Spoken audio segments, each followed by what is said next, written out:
Hello ninth class के छोटे छोटे बच्चे बच्चियों, ये वीडियो आपके लिए है, आपको डेडिकेटेड है नाइन्थ क्लास के लिए। चलिए आप सभी का स्वागत करते हैं हमारे चैनल जिसका नाम है फिजिक्स कोच में। वीडियो में आगे बढ़ने से पहले आप सभी से रिक्वेस्ट है, जो हमारे चैनल पर नए हैं वो हमारे चैनल को सब्सक्राइब करें, इस वीडियो को लाइक करें और वीडियो को एंड तक देखें, अंत तक देखें।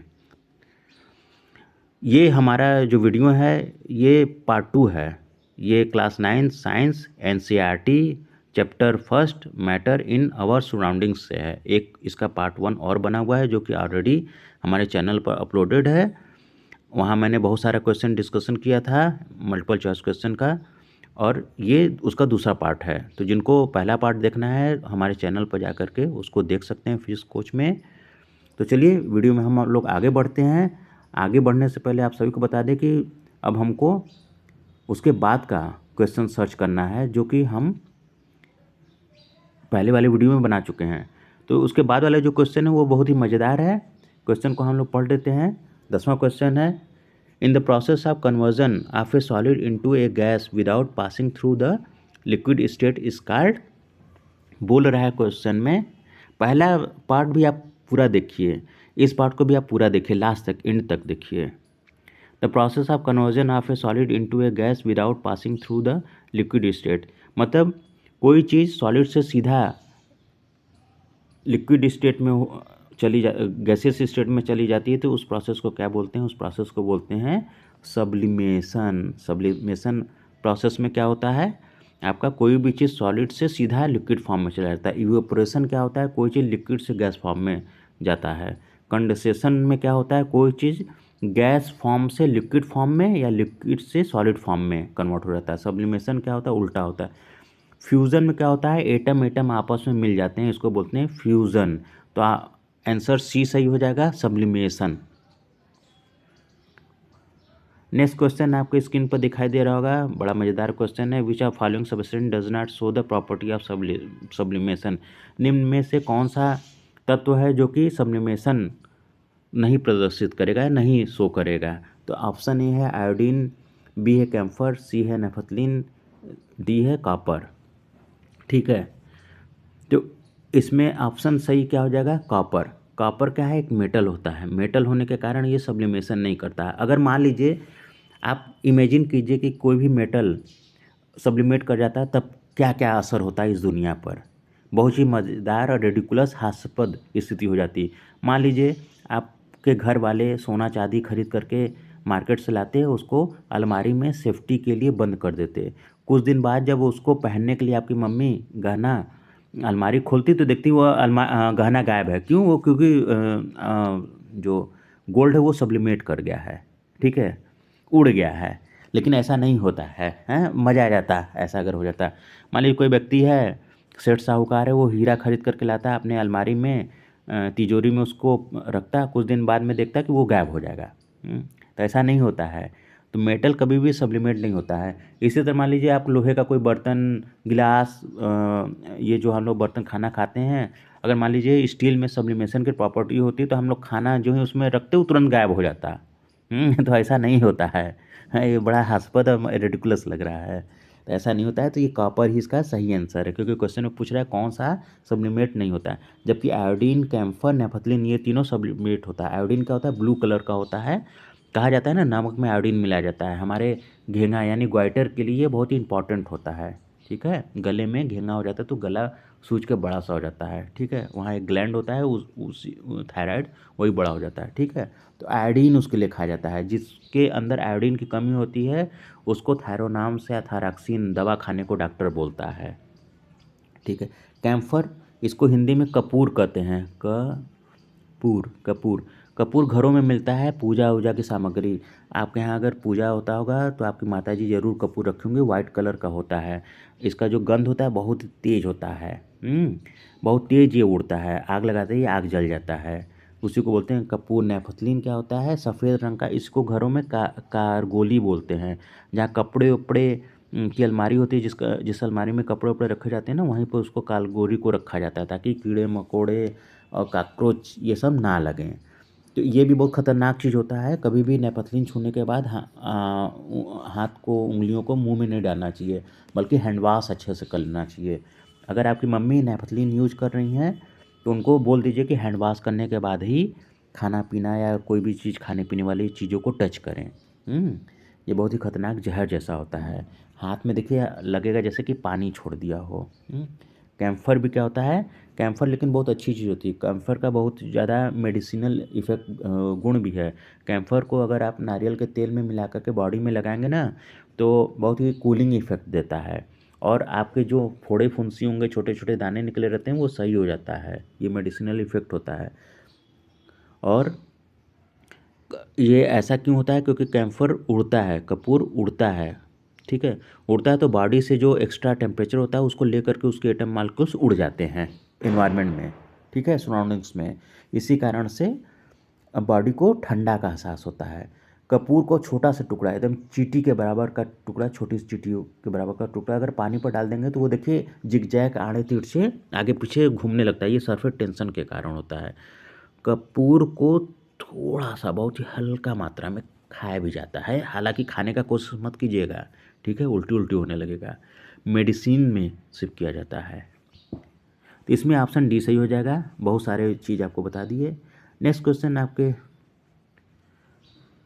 हमारे वीडियो में, which of the following is physical change. आपको वीडियो में मज़ा आ रहा है तो आप हमारे चैनल को सब्सक्राइब कीजिए और अपने क्लास 9 के बच्चों के साथ इसको शेयर जरूर कीजिए।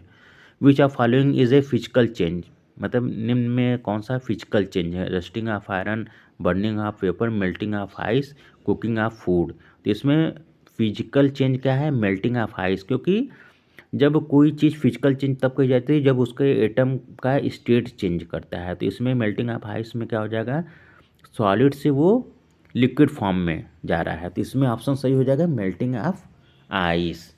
रस्टिंग ऑफ आयरन में नहीं होगा, क्यों, क्योंकि वो सॉलिड के फॉर्म में ही रह गया, सॉलिड से सॉलिड में। बर्निंग ऑफ पेपर में भी क्या, सॉलिड ही रह गया। पेपर जलाते हैं वहाँ काला काला बच जाता है, वो भी सॉलिड ही होता है, ठीक। तो वो बर्निंग ऑफ पेपर कभी भी फिजिकल चेंज नहीं दिखा रहा है। कुकिंग ऑफ फूड क्या होगा, सॉलिड है, उसको कुक कर दिए फिर सॉलिड रहा। तो ये तीनों क्या हो गया, ए सी बी, ये तीनों आपका फिजिकल चेंज नहीं दिखा रहा है। भले वो हमको फिजिकल चेंज लगेगा, जैसे रस्टिंग हो गया तो उसका कलर चेंज हो जा रहा है। आयरन का जो वाइट दिख रहा था वहाँ पर वो ब्राउन दिखेगा। बर्निंग ऑफ पेपर में पेपर पहले सफ़ेद था वो काला दिखने लगेगा। कुकिंग ऑफ फूड, पहले जहाँ मान लीजिए चावल राइस को पका रहे हैं, पल्स दाल को पका रहे हैं, वो उसका कलर चेंज कर जाएगा, उसका स्टेट चेंज, लेकिन वो फिजिकल चेंज नहीं है। फिजिकल चेंज हमेशा मेल्टिंग ऑफ आइस ही है, जहाँ पर एटम का बैठने का अवस्था चेंज हो जाता है, उसी को बोलेंगे फिजिकल चेंज बच्चों, ठीक है। तो इसमें ऑप्शन सी सही होगा, मेल्टिंग ऑफ आइस। साइंस को हमेशा लॉजिक से समझा जाता है। जितना अच्छा साइंस को लॉजिक से समझेंगे वो जीवन भर आपको याद रहेगा, और जीवन भर याद रखने के लिए आपको हमारे चैनल से और हमसे पढ़ाई करना होगा। चैनल से हमारे जुड़ जाइए, फिजिक्स कोच से, इसको सब्सक्राइब कर लीजिए, बहुत ही यूज़फुल है।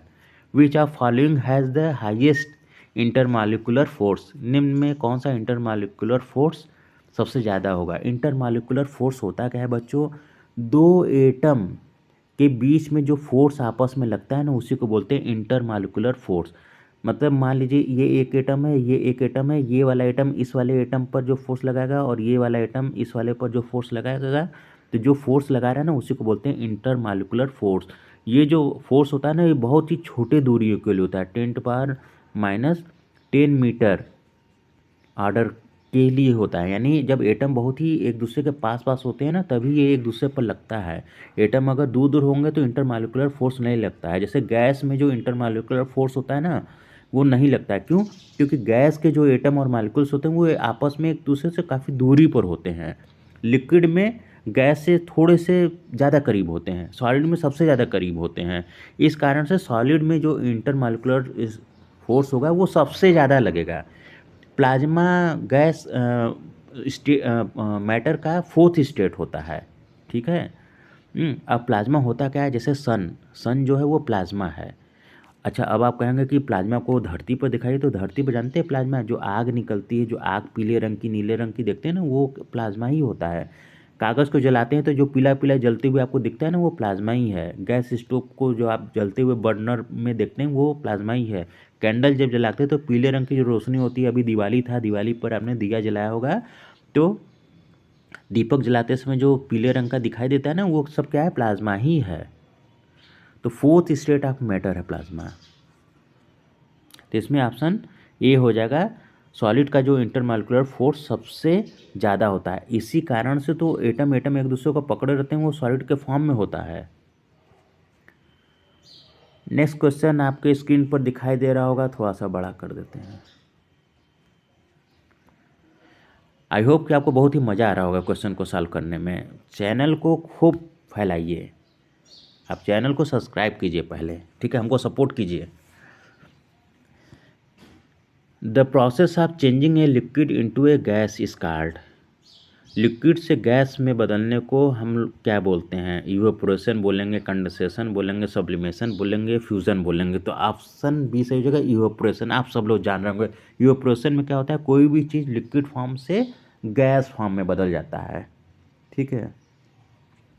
इवेपोरेशन, इवेपोरेशन हमेशा हर टेम्परेचर पर होता है, ठीक है। वेपराइजेशन एक चीज़ होता है, एक चीज़ होता है इवेपोरेशन, एक होता है वेपराइजेशन। वेपराइजेशन क्या होता है, जब किसी चीज़, वाष्पीकरण इसको बोलते हैं, जब किसी चीज़ को हम लोग गर्म करते हैं तो वो वेपर फॉर्म में बदल जाता है। जैसे पानी को जब हम लोग गर्म करते हैं, उबालते हैं, तो वो क्या होता है, वेपर के फॉर्म में बदल जाता है। इसको बोलते हैं वेपराइजेशन। वेपराइजेशन करने के लिए किसी चीज़ को गर्म करना पड़ेगा, किसी भी लिक्विड को। इवेपोरेशन क्या होता है, इवेपोरेशन के लिए किसी चीज़ को हमको गर्म नहीं करना है, बल्कि वो हर समय, हर स्टेट और हर टेम्परेचर पर होता रहता है। जैसे पानी, आप उसको गर्म मत कीजिए, छोड़ दीजिए इसी तरह, तो भी वो सूख, बर्तन में अगर है तो सूखने लगता है। कपड़ा इवेपोरेशन के कारण ही सूख जाता है। कपड़ा आप धोइए, उसको हम लोग धूप में डाल देते हैं, इवेपोरेशन के कारण ही वो सूख जाता है। तो इस प्रोसेस को बोलते हैं, जिसमें लिक्विड गैस में डायरेक्ट कन्वर्ट हो जाता है, उसको बोलते हैं इवेपोरेशन। कंडेंसेशन क्या है, इवेपोरेशन का उल्टा है। इसमें गैस स्टेट से कोई चीज़ लिक्विड स्टेट में आता है, उसको बोलते हैं कंडेंसेशन। या कोई चीज़ लिक्विड से सॉलिड में जाता है, उसको बोलते हैं कंडेंसेशन, ठीक है।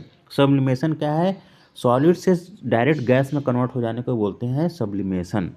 फ्यूजन क्या है, एटम एटम को आपस में चिपक जाने को बोलते हैं फ्यूज़न, ठीक है। एटम बम इससे बनाए जाते हैं, हाइड्रोजन बम। 15 क्वेश्चन आपके स्क्रीन पर दिखाई दे रहा होगा। Which of following is not a characteristic property of matter. तत्व का कौन सा अभिलक्षण नहीं है? तो है मास, बी है वॉल्यूम, सी है कलर, डी है डेंसिटी।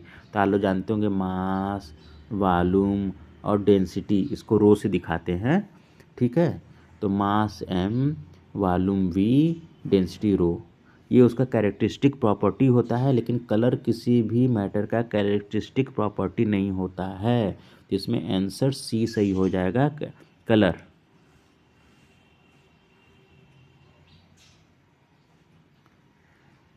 छठवां question, when a gas jar full of air is placed inside down on a gas jar full of bromine vapor, the red down vapor is bromine from the lower jar to go upward into the jar containing air in this experiment। Option A है, हम समझा देते हैं। Option A है, air is heavier than bromine, both bromine and air have the same density, bromine is heavier than air, bromine cannot be heavier than air because it is going upward against gravity, ठीक है। तो question में पूछा जा रहा है, figure के माध्यम से आपको समझा दे रहे हैं कि एक गैस जार है, ठीक है, इसमें हवा भरा हुआ है, इसमें एयर भरा हुआ है, फिर उसी के ऊपर एक यहाँ गैस जार, इसका मुंह नीचे की तरफ रहेगा, इसमें ब्रोमीन भरा हुआ है। तो ब्रोमीन ऊपर से नीचे की तरफ आ जाता है, ठीक है। तो ये क्यों आ जाता है, क्यों आ जाता है? क्योंकि ब्रोमीन गैस जो होता है हवा से भारी है, तभी तो वो नीचे आ जा रहा है, ग्रेविटी के कारण वो उसको खींच ले रहा है। तो इसमें क्या हो जाएगा, option C, bromine is heavier than air, ठीक है। इसी एक्सपेरिमेंट के बारे में बोल रहा है, इसको ध्यान से 1-2 बार पढ़ेंगे तो समझ में आएगा। हालांकि हमने चित्र के माध्यम से आपको बता दिया है। नेक्स्ट क्वेश्चन आपके स्क्रीन पर दिखाई दे रहा होगा। A form of matter has no fix shape but it has a fix volume. यानी मैटर का वह कौन सा अवस्था होता है जिसमें सेफ फिक्स नहीं होता है लेकिन वॉल्यूम फिक्स होता है। An example of this matter is, तो आप जानते हैं जो लिक्विड होता है उसका सेफ फिक्स नहीं होता है लेकिन वॉल्यूम फिक्स होता है, उसको हम लोग वॉल्यूम नाप सकते हैं, लीटर में नापते हैं, ठीक है। तो अब ये कौन सा होगा example, krypton, kerosene, carbon, steel, carbon dioxide. Carbon dioxide क्या होता है, CO2 इसका फार्मूला होता है। ये क्या होता है, गैस होता है। क्रिप्टन क्या होता है, आप लोग सुपरमैन वाला फिल्म देखे हैं, उसमें देखिए वो दिखाता है ना, क्रिप्टोनियन प्लेनेट से आया हुआ आदमी है, उसके साथ एक हरे रंग का क्रिप्टन रहता है, ठीक है। तो क्रिप्टन एक दूसरी चीज़ हो गई, ये क्या होगा, सॉलिड हो गया। कार्बन स्टील क्या हो गया, ये स्टील ही का एक फॉर्म होता है जिसमें कार्बन की बहुत कम मात्रा डाल देते हैं, 0.2%, 0.2% डाल देते हैं, तो वो क्या हो जाता है, कोई भी लोहा, किसी भी लोहे में अगर 0.2% कार्बन ऐड कर देंगे ना तो वो स्टील में कन्वर्ट हो जाता है। तो स्टील में कन्वर्ट हो जाता है तो क्या होता है, सॉलिड ही होता है। केरोसिन क्या है, वो लिक्विड है, तो इसका बेस्ट आंसर होगा केरोसिन। केरोसिन क्या होता है, इसी को बोलते हैं मिट्टी का तेल, जो घरों में यूज किया जाता है। अब पहले ये कोटेदार या कंट्रोलर से भी मिलता था, अब यहाँ कोटेदार या कंट्रोलर में नहीं मिलता है, और केरोसिन अब मार्केट में भी नहीं बिकता है। केरोसिन का कलर जो होता है वो ब्लू रंग का होता है, उसमें कॉपर सल्फेट मिला दिया जाता है। कॉपर सल्फेट क्या फार्मूला क्या होता है,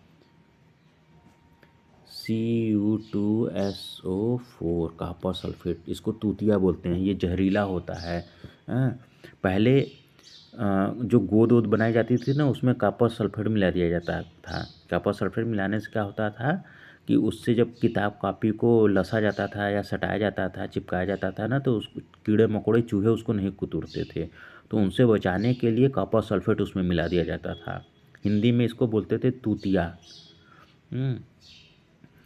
तो केरोसिन में कॉपर सल्फेट मिलाया जाता है।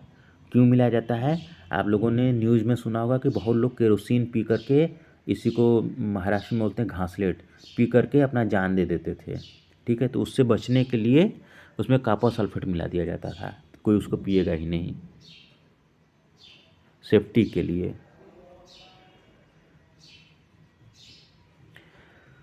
What happened to the temperature of water as it boiled when heat is consistently applied to a burnel? मतलब वाटर के साथ क्या होता है जब उसको हम लोग लगातार गर्म करते रहते हैं। तो अब ऑप्शन पढ़ते हैं, राइज वेरी स्लोली, यानी उसका टेम्परेचर हमेशा, जब पानी को हम लोग गर्म करते रहते हैं तो उसके साथ क्या होता है, उसका टेम्परेचर बढ़ता है। हाँ भाई बढ़ता है, लेकिन कब तक बढ़ता है, पानी को जब हम गर्म करते हैं तो उसका टेम्परेचर हमेशा बढ़ता रहता है, लेकिन जब बॉइलिंग पॉइंट पर जाता है ना तो उसके बाद उसका टेम्परेचर नहीं बढ़ता है, वो कांस्टेंट हो जाता है। कोई भी चीज़ जो लिक्विड है उसको जब हम गर्म करेंगे तो अपने बॉइलिंग पॉइंट तक वो टेम्परेचर उसका बढ़ेगा, लेकिन बॉइलिंग पॉइंट के बाद उसका टेम्परेचर नहीं बढ़ता है, वो फिक्स होकर कांस्टेंट हो जाता है, ठीक है। तो इसमें ऑप्शन है राइजेस वेरी स्लोली। तो राइजेस कब तक होता है, बॉइलिंग पॉइंट तक, उसके बाद वो नहीं बढ़ता है। Rapid rises rapidly until steam is produce, C है option, first rise and then become constant. फिर डी है does not rise at all. तो जब वो बॉइलिंग पॉइंट पर हो जाता है ना तो उसके बाद उसका जो टेम्परेचर है वो नहीं बढ़ता है। अब देखिए क्वेश्चन में ही पूछ दिया, what happen to temperature of water as it boil, यानी जब पानी को हम लोग गर्म करते हैं, बॉयल करते हैं, तब उसके हीट में क्या होता है, उसका टेम्परेचर बढ़ता है, नहीं बढ़ेगा। तो इसमें हो जाएगा does not rise S at all, यानी अब वो नहीं बढ़ेगा किसी भी तरीके से। नेक्स्ट क्वेश्चन आपके स्क्रीन पर दिखाई दे रहा होगा, छोटे प्यारे बच्चे बच्चियों, which of the following set of phenomena would increase on rising the temperature. Temperature बढ़ाने पर कौन सा फिनोमिना सेट होता है, कौन कौन सा फिनोमिना पॉसिबल है। फिनोमिना का मतलब कि कौन कौन से भौतिक प्रक्रियाएं या फिजिकल प्रोसेस होगा टेम्परेचर बढ़ाने पर, ठीक है। याद रखिए क्वेश्चन में पूछा जाए टेम्परेचर बढ़ाने पर। तो पहला ऑप्शन है diffusion, evaporation, compression of gas. तो डिफ्यूजन तो टेम्परेचर बढ़ाने पर होता ही है, किसी गैस का टेम्परेचर बढ़ा देंगे ना तो उसके जो मॉलिक्यूल्स होते हैं कंटेनर से बाहर इधर उधर जाने लगते हैं या आपस में मिक्स होने लगते हैं, उसी को बोलते हैं डिफ्यूज़न। इवेपोरेशन क्या होता है, कपड़े को आप धूप में सुखाते हैं तो क्या होता है वहाँ पर वो पानी गैसियस फॉर्म में बदल जाता है, ठीक है। तो ये भी टेम्परेचर के कारण हो रहा है, हालांकि इवेपोरेशन हर टेम्परेचर पर होता है। कंप्रेशन ऑफ गैस, टेम्परेचर बढ़ाने पर कभी भी गैस कंप्रेस नहीं होगा, क्यों? क्योंकि गैस कंप्रेस होता है तो उसके जो एटम मालिक्यूल्स होते हैं एक दूसरे के करीब आते हैं, और टेम्परेचर बढ़ाने पर कोई भी गैस के एटम मालिक्यूल्स एक दूसरे से दूर जाते हैं, न कि करीब आते हैं। इसलिए पहला ऑप्शन गलत है। दूसरा क्या है? Evaporation compression of gas. तो इवेपोरेशन के बारे में बता दिए, कंप्रेशन के बारे में बता दिए कि टेम्परेचर बढ़ाने पर कंप्रेशन हो ही नहीं सकता है। सॉल्युबिलिटी, सॉल्युबिलिटी ऑब्वियसली कोई चीज़ जब पानी में हम डिज़ोल्व करते हैं सॉल्युबल होता है, टेम्परेचर बढ़ा देंगे तो उसकी सॉल्युबिलिटी बढ़ जाती है। जैसे चीनी अगर हम पानी में घोल रहे हैं ना तो गर्म पानी में वो और अच्छे से घुलेगा, तो सॉल्युबिलिटी उसकी बढ़ जाती है। ऑप्शन बी भी लेकिन गलत हो जाएगा, क्योंकि यहाँ पर भी कंप्रेसिबिलिटी लिखा हुआ है। डी ऑप्शन देखें, evaporation, solubility, diffusion, compression of gas. Compression of gas आ गया ना, तो ये भी ऑप्शन गलत हो जाएगा। अब सी ऑप्शन देखते हैं, evaporation, diffusion, expansion of gas. तो इवेपोरेशन टेम्परेचर पर अफेक्ट करता है, डिफ्यूजन टेम्परेचर बढ़ाने पर बढ़ जाता है। दो गैसेस है, ठीक है, उसको आपस में मिक्स कीजिए तो आपस में मिलती है, लेकिन जो ही उसका टेम्परेचर बढ़ा देंगे तो और तेज़ी से अच्छे से मिलती है, इसी को बोलेंगे डिफ्यूज़न, एक दूसरे में मिक्स हो जाना। एक्सपेंशन ऑफ गैस, जब गैस को टेम्परेचर बढ़ाते हैं ना तो वो एक्सपैंड करता है, फैलता है। क्यों फैलता है? क्योंकि उस जो उसके एटम और मॉलिक्यूल्स होते हैं एक दूसरे से दूर जाते हैं। तो ये जो सी ऑप्शन है ये सही होगा, ठीक है। नेक्स्ट क्वेश्चन आपके स्क्रीन पर दिखाई दे रहा होगा, विच converting 380 Kelvin, 329 Kelvin and 391 Kelvin to the Celsius scale, what is the correct sequence of temperature? तो ये केल्विन में दिया गया है, इसको आपको कन्वर्ट करना है किसमें? सेल्सियस में। देखिए जहाँ पर भी के लिखा है ना तो ये केल्विन लिखा रहता है। सी सेल्सियस कैसे लिखते हैं? ऐसे, डिग्री सेंटीग्रेड, ठीक है, ये डिग्री होता है। केल्विन जो होता है नॉन डिग्री होता है, ठीक है। केल्विन क्या है? तापमान या टेम्परेचर नापने का एक यूनिट है। सेल्सियस क्या है? तापमान टेम्परेचर नापने का एक यूनिट है। जो केल्विन होता है ये एब्सोल्यूट यूनिट है टेम्परेचर नापने का। एब्सोल्यूट यूनिट का क्या मतलब होता है कि ये जीरो से स्टार्ट होगा, ठीक है। सेल्सियस क्या होता है? ये भी टेम्परेचर नापने का एक यूनिट है, लेकिन ये एब्सोल्यूट नहीं है, ये जीरो से स्टार्ट नहीं होता है, ठीक है। ये 0 डिग्री से स्टार्ट होता है। 0 डिग्री और जीरो से स्टार्ट होना दोनों अलग अलग बात है। जीरो टेम्परेचर हो जाने का मतलब कि वहाँ टेम्परेचर बिल्कुल से ख़त्म हो जाना है। 0 degree is a value of temperature, ठीक है, but zero temperature means temperature is finished. तो ये अंतर है। तो इस क्वेश्चन में पूछा जा रहा है कि जो केल्विन है उसको आप सेल्सियस में कन्वर्ट करें, तो इसके लिए एक फार्मूला होता है, Kelvin is equal to Celsius plus 273। अगर सेल्सियस में 273 जोड़ दे तो वो केल्विन में कन्वर्ट हो जाता है। तब सेल्सियस पूछा तो सेल्सियस निकालने के लिए क्या करेंगे? केल्विन माइनस 273, ठीक है, घटा देंगे तो हमको पता चल जाएगा। तब यहाँ पर पूछा है ना 308, 308 पूछा है ना। अब इसमें क्या करें? 308 केल्विन है, इसमें 308 है ना, इसको माइनस करते हैं 273 से।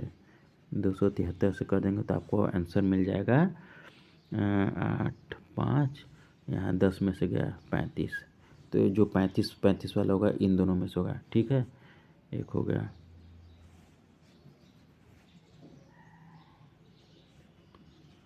अब दूसरा को हम लोग सॉल्व करते हैं। 329 माइनस 273 कितना हो जाएगा? 6 हो जाएगा। अब 12 में 7 गया 5, 56।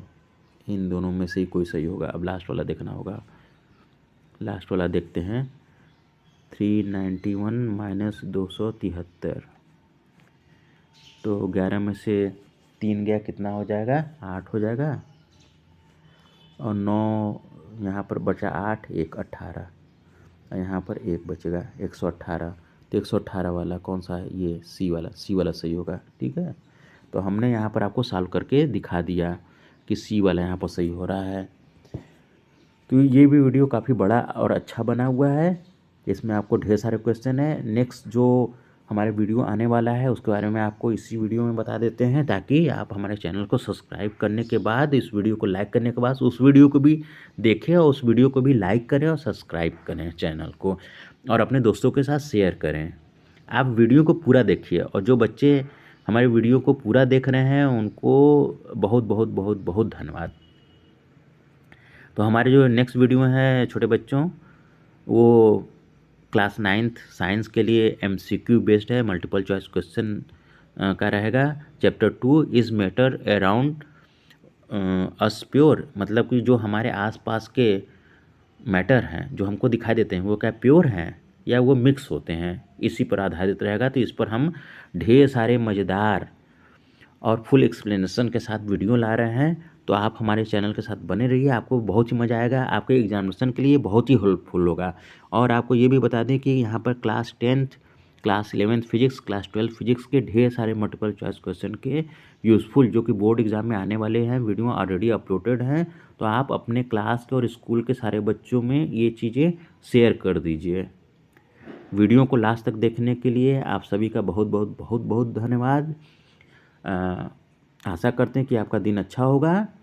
वीडियो देखने के लिए फिर से हम बोल देते हैं धन्यवाद। जय हिंद दोस्तों।